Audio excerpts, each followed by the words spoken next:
the drumbeat becomes pretty loud. Congress picks up on it. The FDR administration picks up on it and decides, after great debate, to issue Executive Order 9066. This comes out in late February of 1942, a couple months after Pearl Harbor, and it is the executive order that calls for Japanese internment. It doesn't say the Japanese, it just simply refers to I'll show you the actual text.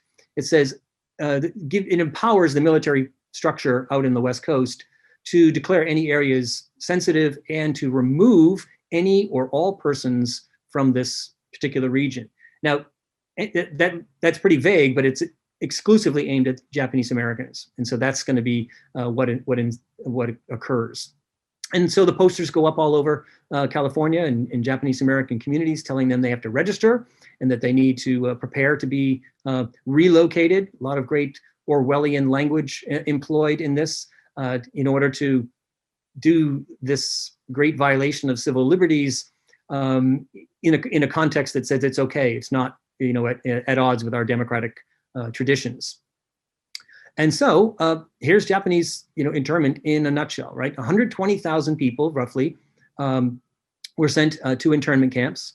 2/3 of them are U.S. citizens, which is why many people argue, and I agree, that we should try as often as possible to refer to this as Japanese American internment, not Japanese internment, because the great majority of them are American citizens. Most were only given days to pack and make arrangements. These people own businesses, they own farms, and they're given 3-4 days to find somebody to take over the business, find somebody to sell the business to, and we'll talk about that in a moment, what all that leads to, but let's suffice it to say tremendous financial loss. Very little information was given to these folks. They were just simply told to report to a particular roundup location. They didn't know where they were going to be going to, for how long. You can imagine the intense anxiety that would produce. And none were shown, ultimately to be part of any espionage or sabotage effort.